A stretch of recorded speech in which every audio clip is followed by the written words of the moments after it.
میں شرافت سے باہر نکلا اور اس فولادی قیدخانے میں چڑھ گیا جس میں محسن اور ٹیڈی کے ساتھ صرف رابعہ پڑی ہوئی تھی۔ مجھے خوشی ہوئی کہ شہلا کا گرفتار ہو جانا ایک بہت نیک فال ثابت ہوا۔ اس سے وہ خود انکل ضامن رضوی کے گھر میں محفوظ ہوگی اور اسی کی وجہ سے نازو بھی بچ گئی۔ شہلا نہ پکڑی جاتی تو اس وقت قیدیوں میں 3 حضرات کے ساتھ 3 خواتین بھی ہوتی۔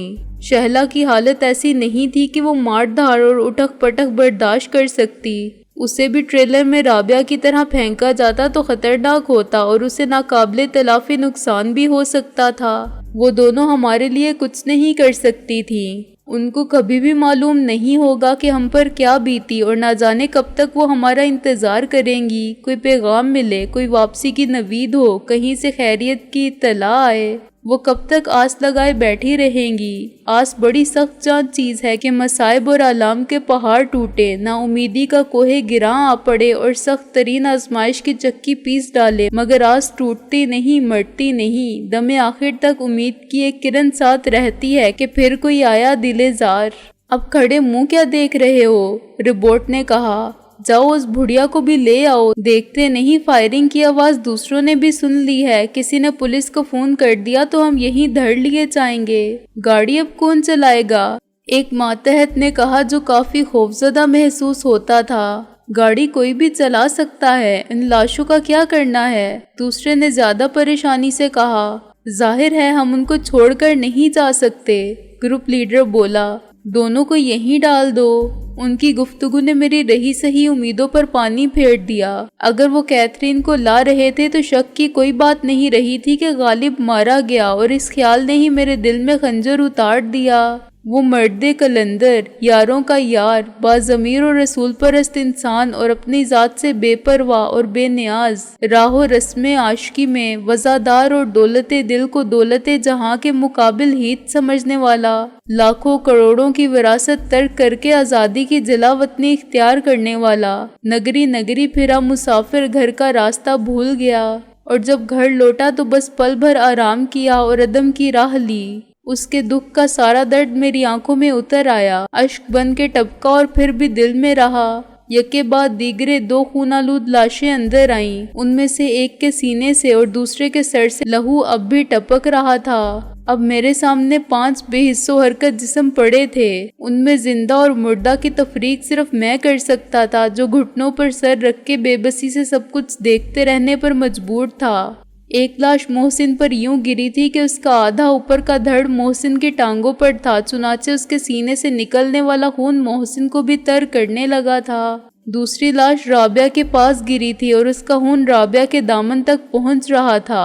وہ سب آڑے ترچھے پڑے ہوئے تھے، دوست اور دشمن سب ایک دوسرے کے ساتھ تھے۔ جب کیتھرین کو اندر پھینکا گیا تو وہ بھی محسن کے اوپر والی لاش پر گری۔ محسن ایک مردہ اور ایک زندہ جسم کے بار سے دب گیا۔ مردہ جسم دشمن کا تھا اور زندہ دشمن کا نہیں تھا، لیکن یہ سب میرے اپنے احساس کی تفریق تھی۔ وہ خود ان سب خیالوں سے بیگانہ تھے۔ امید اب بھی میرا ساتھ چھوڑنے پر آمادہ نہ تھی۔ ایک امید یہ تھی کہ شاید پاس پڑوس کے لوگوں میں سے کوئی فون کر چکا ہو اور پولیس آ جائے۔ بے شک پولیس بھی ہماری دوست نہیں تھی اور ہم ایک کی قید سے رہائی پاتے تو دوسرے کی قید میں پہنچ جاتے، لیکن ترجیح کے اعتبار سے دیکھا جاتا تو پولیس کی قید آسان اور بہتر تھی۔ پولیس کے جال سے نکلنے کی امید کی جا سکتی تھی، مگر ان سے نہیں جو ہمیں لے جا رہے تھے۔ ایک امید یہ بھی تھی کہ شاید اب بھی غالب آ جائے، مگر غالب کہاں کے آ جائے؟ یہ لاش بے کفن اسد خستہ جاں کی ہے۔ دروازہ دھڑ سے بند ہوا تو کنٹینر کے اندر اندھیرا چھا گیا جس میں کچھ سجائی نہ دیتا تھا۔ انہوں نے باہر سے لوہے کی سوراخ کو بولٹ کیا اور تالے ڈال دیے۔ میں آوازیں سنتا رہا اور تصور کی مدد سے سب دیکھتا رہا۔ چند منٹ بعد ٹرک کا انجن گرجا اور ٹریلر آہستہ سے آگے بڑھا۔ باہر سے آنے والی دوسری آوازیں معدوم ہو گئیں۔ سکندر، میں نے کیتھرین کی آواز سنی۔ میں اچھل پڑا۔ تم، آنٹی کیتھرین، تم ٹھیک ہو؟ اوہ یس، مجھے کچھ نہیں ہوا، وہ آہستہ سے بولی اور میں نے اس کا ہاتھ اپنے کندھے پر محسوس کیا۔ You okay? ہاں، مجھے شرم آتی ہے یہ تسلیم کرتے ہوئے کہ میں ٹھیک ہوں، مگر میں تمہاری طرف سے بہت متفکر تھا۔ میں نے کہا میں بے ہوش نہیں تھی، میں انتظار کر رہی تھی کہ موقع ملے، مگر کیا کروں، وہ میرے سر پر کھڑے تھے، میں زیادہ سے زیادہ ایک کو مار سکتی تھی، پھر وہ مجھے مار دیتے اور میرا ریوالور چھین لیتے۔ وہ بولی کیا مطلب، ریوالور اب بھی تمہارے پاس ہے؟ میں نے کہا ہاں، انہوں نے اسی وجہ سے مجھے نظر انداز کیا اور اہمیت نہیں دی کہ عورت ہے، اور اتنی بزدل عورت کے پاس کیا ہوگا۔ وہ بولی ان کا ایک آدمی تو مارا گیا تھا۔ میں نے کہا جس کی لاش یہاں پڑی ہوئی ہے، اسے تم نے نہیں مارا تھا تو غالب نے مارا ہوگا۔ غالب؟ کیا وہ یہاں نہیں ہے؟ کیتھرین حیران ہو کے بولی نہیں، وہ اندر ہی تھا، دوسرے کمرے میں چھپ گیا تھا۔ میں نے کہا مجھے نہیں معلوم۔ کیتھرین نے کہا تم نے 2 فائٹ تو سنے ہوں گے۔ میں نے کہا ہاں سنے تھے۔ کیتھرین بولی کس نے چلائی تھی وہ گولیاں؟ میں نے کہا مجھے کیا معلوم، میں نے دیکھا نہیں، صرف سنا تھا۔ میں نے باہر سے بھی فائرنگ کی آواز سنی تھی۔ وہ بولی کیا تم فائرنگ نہیں کر رہے تھے؟ میں نے بھی فائرنگ کی تھی لیکن اندر نہیں، آخر ان کے آدمی کو کسی نے تو مارا ہوگا۔ محسن اور ٹیڈی تو پہلے ہی ناک آؤٹ ہو گئے تھے، اس کے بعد کسی نے جواب میں گولی چلائی تھی۔ میں نے کہا میں کیا بتاؤں، اصل بات وہی ہے کہ میں نے کچھ دیکھا نہیں تھا۔ بہرحال مجھے یقین ہے کہ غالب مارا جا چکا ہے۔ میں نے کہا اوہ نو۔ اس نے اندھیرے میں اپنے سینے پر انگلی سے سلیب بنائی۔ آہستہ آہستہ میری آنکھیں اندھیرے میں دیکھنے لگی تھیں۔ تم وہ ریوالور مجھے دے دو۔ میں نے کہا نہیں، میرے پاس شاید بچ جائے۔ وہ بولی میری تلاشی لی جا چکی ہے، تمہاری اب لی جائے گی۔ میں نے کہا کہاں لی جائے گی؟ وہ ریوالور مجھے دے کر بولی جہاں بھی ہمیں لے جایا جائے گا۔ میں نے کہا ابھی تو ہم سفر میں ہیں، دیکھو یہ ٹرک کب اور کہاں رکتا ہے۔ یہ کون لوگ ہیں سکندر، دلاور کے شکاری؟ وہ بولی غالباً یقین کے ساتھ تو میں کچھ نہیں کہہ سکتا۔ میں نے کہا مگر اور کون ہو سکتا ہے؟ خدا کا شکر ہے نازو اور شہلا بچ گئیں، لیکن آنٹی اب جولی کا کیا ہوگا؟ کیا ہوگا؟ زیادہ سے زیادہ مر جائے گی وہ کھوکھلے لہجے میں بولی ایسا مت کہو، اس کو زندہ رہنا چاہیے۔ میں نے کہا بہت کچھ ہونا چاہیے ینگ مین، لیکن وہ سب نہیں ہوتا۔ کیتھرین نے کہا میں کوئی فلاسفر نہیں ہوں، مگر زندگی کے تجربات کا فلسفہ میں نے پڑھا ہے۔ میری زندگی ہوائی جہاز کا آرام دہ شاہانہ سفر نہیں تھی جس میں انسان ہوا پر تیرتا جاتا ہے، آنکھیں بند کر کے کوئی خواب دیکھتا ہے، یا آنکھیں کھول کے اوپر کے آسمان اور نیچے بادلوں کے خوبصورت رنگ دیکھتا ہے اور منزل آ جاتی ہے۔ نہیں، یہ سمندروں کا سفر تھا، طوفانی لہروں، غضبناک ہواؤں اور خطرناک چٹانوں کے ساتھ جاری رہنے والی جدوجہد کا سفر۔ میں نے زندگی اور موت کی آنکھ مچولی میں بارہا دستے اجل کو رگے جان سے بھی قریب تر پایا، اور پھر میرے محافظ خدا کے ہاتھ نے مجھے بچا لیا۔ جولی بھی ایسی ہی جدوجہد کر رہی ہے، وہ بچانے والا ہاتھ اس کے ساتھ بھی ہے۔ اب میں سمجھنے لگی ہوں کہ ایسی حالت میں آج تک وہ کیوں زندہ رہی۔ خدا کو اسے زندہ رکھنا منظور تھا۔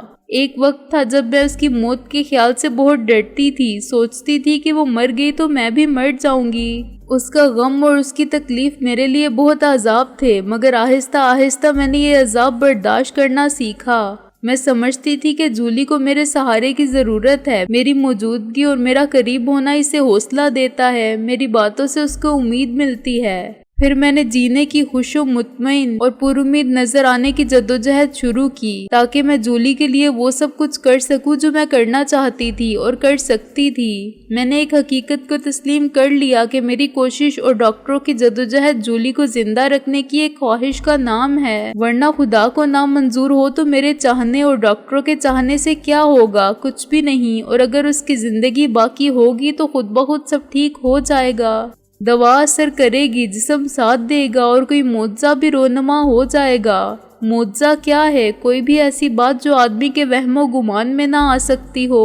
جب تم لوگ ملے تو میں نے فوراً اسے ایک معجزہ تسلیم کر لیا۔ میں ہر امید کو سہارا بنا لیتی ہوں، امید غلط ہو جائے تو دل سخت ہو جاتا ہے۔ میں بھی بہت پہلے جولی کی طرح سے دل کو پتھر کر چکی ہوں کہ وہ زندہ نہیں رہے گی۔ میں ہر روز کہتی تھی کہ وہ آج مر جائے گی، پھر وہ دن گزر جاتا تھا، لیکن میرے لیے ہر آنے والا دن پر امید ہو جاتا تھا۔ میں نے ذہنی طور پر اس حقیقت سے سمجھوتا کر لیا ہے کہ جولی کا مر جانا غیر متوقع نہیں، اس کا زندہ رہنا غیر متوقع ہوگا۔ وہ پھر مجھے مل گئی تو یہ خداوند یسوع مسیح کی مجھ گناہگار پر خصوصی عنایت ہو گئی۔